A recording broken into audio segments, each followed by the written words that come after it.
Pemirsa Komisi Pemberantasan Korupsi KPK resmi menahan tersangka kasus dugaan penerimaan gratifikasi oleh pejabat pada Direktorat Jenderal Pajak Kementerian Keuangan. Tersangka dimaksud adalah mantan Kepala Kantor Wilayah DJP Jakarta periode 2015 hingga 2018 Muhammad Hanif. Hanif ditahan di Rumah Tahanan Rutan KPK Gedung Merah Putih.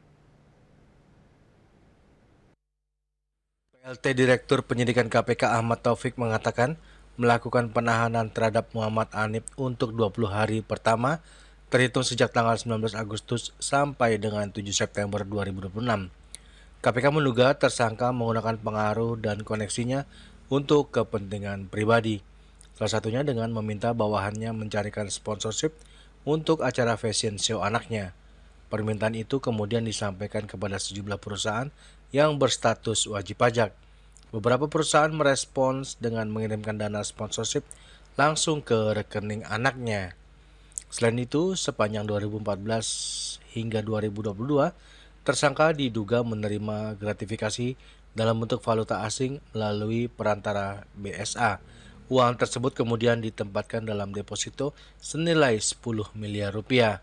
Atas perbuatannya, tersangka HHNF diduga telah melanggar pasal 12B Undang-Undang Nomor 31 Tahun 1999 tentang pemberantasan tindak pidana korupsi sebagaimana telah diubah dengan Undang-Undang Nomor 31 Tahun 1999 tentang pemberantasan tindak pidana korupsi.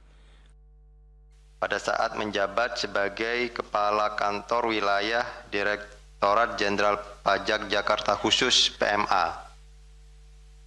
Tersangka diduga menggunakan pengaruh dan hubungan jabatannya untuk kepentingan pribadi maupun kepentingan usaha keluarganya, antara lain melalui permintaan sponsorship kepada sejumlah perusahaan wajib pajak. Jadi dalam perkara ini, KPK telah menetapkan satu orang tersangka, yaitu saudara HNV, selaku Kepala Kantor Wilayah Direktorat Jenderal Pajak Kanwil DJP Provinsi Banten 2011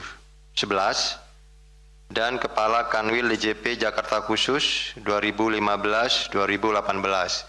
Jadi masa periode jabatan tersangka ini kita sisir dari 2011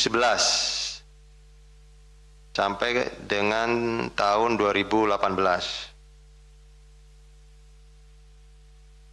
Selain itu, penyidik juga mendalami dugaan penerimaan gratifikasi dalam bentuk valuta asing pada periode tertentu tadi sesuai dengan jabatan tersangka, yang kemudian itu juga ditempatkan dalam beberapa instrumen keuangan dengan nilai keseluruhan yang nanti akan disampaikan dalam konstruksi perkara secara lengkap.